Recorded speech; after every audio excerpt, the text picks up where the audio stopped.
গত July August যে বিপ্লব বা গণ অভ্যুত্থান, এই গণ অভ্যুত্থানের মাধ্যমে ছাত্র জনতার সম্মিলিত একটি প্রতিরোধের মাধ্যমে বাংলাদেশকে আমরা ফ্যাসিবাদ মুক্ত করি এবং বাংলাদেশের ইতিহাসের সবচাইতে নিকৃষ্ট স্বৈরাচার খুনি হাসিনা বাংলাদেশ থেকে পালিয়ে যেতে বাধ্য হন। এবং এই জায়গায় আসলে 5ই আগস্টের পরে এই আন্দোলন সংগ্রাম নিয়ে অনেক কন্ট্রোভার্সি কিংবা অনেক সমালোচনা আলোচনা ইতিমধ্যেই জন্ম নিয়েছে বা জন্ম দেওয়া হয়েছে। বিশেষ করে এই আন্দোলন আসলে কবে থেকে শুরু হলো, এই আন্দোলন কি আসলে জুলাই আগস্টের আন্দোলন নাকি এই আন্দোলনের ব্যাকগ্রাউন্ড প্রেক্ষাপট আরও অনেক আগে থেকেই শুরু হয়েছে। তো আমি যেটি মনে করি, আসলে দেখুন, এই আন্দোলন একক কোনো ব্যক্তি, দল কিংবা গোষ্ঠীর প্রচেষ্টাই সফল হয় নাই।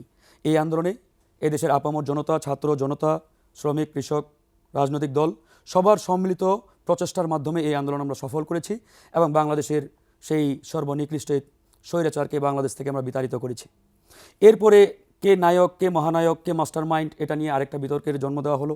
সেটা নিয়েও একটা তুলকালাম কাণ্ড, সেটারও একটা আমরা সমাধানে আসার চেষ্টা করলাম যে এই আন্দোলনের একক কোনো মাস্টার মাইন্ড নেই কিংবা একক কোনো ব্যক্তির নির্দেশনায় এই আন্দোলন হয় নাই।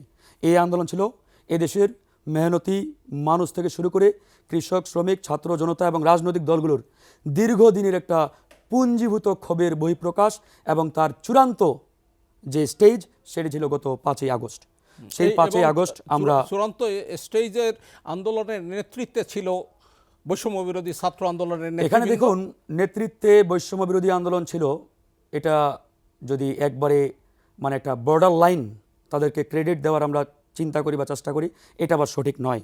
কারণ এই আন্দোলনে আমরা কৌশলগতভাবে আমরা বৈষম্য বিরোধী যে একটা অরাজনৈতিক ব্যানার, এই ব্যানারকে সামনে রেখেছিলাম। বিকজ বিগত 15-16 বছরে খুনি হাসিনা এই বাংলাদেশকে এমন একটি জায়গায় দাঁড় করিয়েছেন যেখানে রাজনৈতিক ব্যানারে রাজনৈতিক নেতাকর্মীরা কিংবা কোনো রাজনৈতিক দলের কোনো আন্দোলন সংগ্রাম মাঠে নামলেই মানে ওপেন ফায়ার এবং হেন কোনো নির্যাতন নেই যা খুনি হাসিনা করে নাই। সেই জায়গা থেকে আমরা কৌশলগতভাবে চিন্তা করলাম যে এই আন্দোলনটিকে যে কোনো মূল্যে সফল করতে হবে। এখন আমাদের টার্গেটটা কি? মানে আন্দোলন সফল করার আগেই ক্রেডিট নেওয়া নাকি আন্দোলনটাকে যে কোনো মূল্যে সফল করা? আমরা তখন সিদ্ধান্ত নিলাম যে আন্দোলনটাকে সবার আগে সফল করতে হবে এবং বাংলাদেশকে ফ্যাসিবাদ মুক্ত করতে হবে। সেই জায়গা থেকে দল মত নির্বিশেষে আমরা প্রায়োরিটি দিলাম আন্দোলনকে সফল করা। তখনই আমরা চিন্তা করলাম, যদি আমরা আন্দোলনকে যে কোনো মূল্যে সফল করতে চাই তাহলে আমাদের এখানে কোন কৌশলটি অবলম্বন করতে হবে। সেই কৌশলের জায়গা থেকে আমরা একটি অরাজনৈতিক ব্যানারকে সামনে দিলাম। সেই অরাজনৈতিক ব্যানারটি ছিল বৈষম্য বিরোধী ছাত্র আন্দোলন। এবং এই বৈষম্য বিরোধী ছাত্র আন্দোলনের সাথে তৎকালীন সময়ে বাংলাদেশ ইসলামী ছাত্র শিবির, জাতীয়তাবাদী ছাত্রদল, আমাদের ছাত্র সংগঠন মানে বাংলাদেশ আপনার ছাত্র অধিকার পরিষদ এবং অন্যান্য যে ছাত্র সংগঠন সবাই সম্মিলিতভাবে অংশগ্রহণ করে এই আন্দোলনকে সফল করেছে।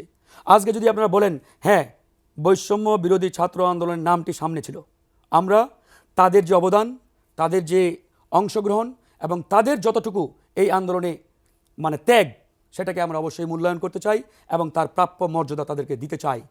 কিন্তু তারা কিংবা অন্য কেউ এখানে যদি এসে মনে করে থাকে যে না, আমরা আমাদের ব্যানারে করেছি বা এই ব্যানারের নেতৃত্বে আমরাই ছিলাম, এই আন্দোলনের একক ক্রেডিট আমাদের, দ্যাট ইজ অ্যাবসলিউটলি রং। সুতরাং সেদিকে যাওয়ার কোনো ওয়ে নেই, কোনো সুযোগ নেই। এই আন্দোলন বাংলাদেশের আপামর জনগণের আন্দোলন। এই জায়গায় আমাদের একটি কনক্রিট অবস্থান ক্রিয়েট করতে হবে এবং সেই জায়গায় থাকতে হবে। সেই জায়গা থেকে আমাকে সামনে আগাতে হবে। এবার আসেন, 5ই আগস্ট বাংলাদেশের ইতিহাসের সবচাইতে নিকৃষ্ট স্বৈরাচার ফ্যাসিস্ট হাসিনাকে বাংলাদেশ থেকে আমরা বিতাড়িত করলাম। তারপরে ছাত্র জনতার সরকারকে আমরা নিয়ে আসলাম। যদিও এই অন্তর্বর্তীকালীন সরকার আমাদের প্রত্যাশিত সরকার ছিল না। এদেশের জনগণ এরকম একটি অন্তর্বর্তীকালীন সরকার চাই নাই। জনগণ চেয়েছিল একটি বিপ্লবী জাতীয় সরকার, কারণ এই বিপ্লবের মাধ্যমে বাংলাদেশকে আমরা দ্বিতীয়বার মুক্ত করেছি। সুতরাং সেই জায়গায় একটি বিপ্লবী সরকার হবে, বিপ্লবী জাতীয় সরকার হবে এবং এই সরকারটি গঠন করতে হবে বিপ্লবের পক্ষের শক্তি যারা, তাদের সকলের অংশগ্রহণের মাধ্যমে। কিন্তু সেদিকে যাওয়া হয় নাই। কেন হয় নাই? এর পিছনে কারা ছিলেন এটি ইতিমধ্যেই পরিষ্কার। সেদিকে আলোচনা করতে গেলে হয়তো আজকের এই আলোচনা আরেক দিকে চলে যাবে, আমি সেদিকে যেতে চাচ্ছি না। যাই হোক, তারপরে একটি অন্তর্বর্তীকালীন সরকার আমাদের সামনে উপস্থাপন করা হলো। আমরা এই সরকার পেলাম। এই সরকারের দায়িত্ব কী ছিল? এই সরকারকে বারবার বলা হয়েছে ছাত্র জনতার স্পিরিটকে ধারণ করে তারা একটি নতুন জনগণের বাংলাদেশ বিনির্মাণ করবে। তারা কি সেই জনগণের বাংলাদেশ বিনির্মাণ করতে পারছে বা পেরেছে? আজকে 6 মাস পেরিয়ে গেল। এই 6 মাস পেরিয়ে যাওয়ার পরেও আজকে জনগণ হাহাকার করছে, আন্দোলন করছে, সংগ্রাম করছে, রাজপথে নেমে প্রতিবাদ করছে। কেন? আজকে ছাত্ররা যখন সেই ফ্যাসিবাদের আস্তানাগুলোতে গিয়ে হানা দিচ্ছে, আমার মানে আমরা বলতে বাধ্য হচ্ছি, এই কাজ ছাত্র জনতা কেন করবে? আমরা এই সরকারকে এনেছি বাংলাদেশকে ফ্যাসিবাদ মুক্ত করার জন্য। বাংলাদেশের প্রত্যেকটা জায়গা থেকে যেখানে যেখানে ফ্যাসিবাদ রয়েছে, তারা এই ফ্যাসিবাদের দোষদের খাত করবে, তারা সেটি করতে পারে নাই। আমরা যখন দেখি সচিবালয়ে যাই, সেখানে দেখি 90% আওয়ামী দোসর চেয়ারে বসা। আরও বড় দুঃখের বিষয়, কষ্ট লাগে যখন আমরা দেখি ফ্যাসিবাদের দোসরদের এই সরকার প্রমোশন দিয়ে বড় বড় চেয়ারে বসাই। আমরা কি এই সরকারকে ফ্যাসিবাদের দোসরদের চেয়ারে বসানোর জন্য এই চেয়ারে তাদেরকে বসিয়েছি, দায়িত্বে এনেছি? এটার জন্য দায়িত্বে আনি নাই। তাদের উচিত ছিল ফ্যাসিবাদের প্রত্যেকটা আস্তানাকে ভেঙ্গে চুরে চুরমার করে দেওয়া। ছাত্রদের কাজ নয়, জনতার কাজ নয়, কাজ এই সরকারের। ছাত্র জনতা যা করার 5ই আগস্টের মধ্যেই করে দিয়েছে। এই সরকার 8ই আগস্ট দায়িত্ব নিয়েছেন, 8ই আগস্টের পরে এসব কাজ অফিসিয়ালি এই সরকারের। কিন্তু বড় দুঃখের বিষয়, আজকে ছাত্র জনতা অমুক জায়গায় গিয়ে ভাঙচুর করে, অমুক জায়গায় গিয়ে বোলডোজার দিয়ে আক্রমণ চালায়।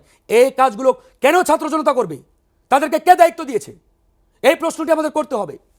তার মানে এই নয় যে ফ্যাসিবাদের প্রতি আমাদের ন্যূনতম সিম্প্যাথি রয়েছে, অনুকম্পা রয়েছে, সহানুভূতি। নো, ফ্যাসিবাদের প্রতি আমাদের ন্যূনতম কোনো সহানুভূতি, অনুকম্পা কিংবা সিম্প্যাথি নেই।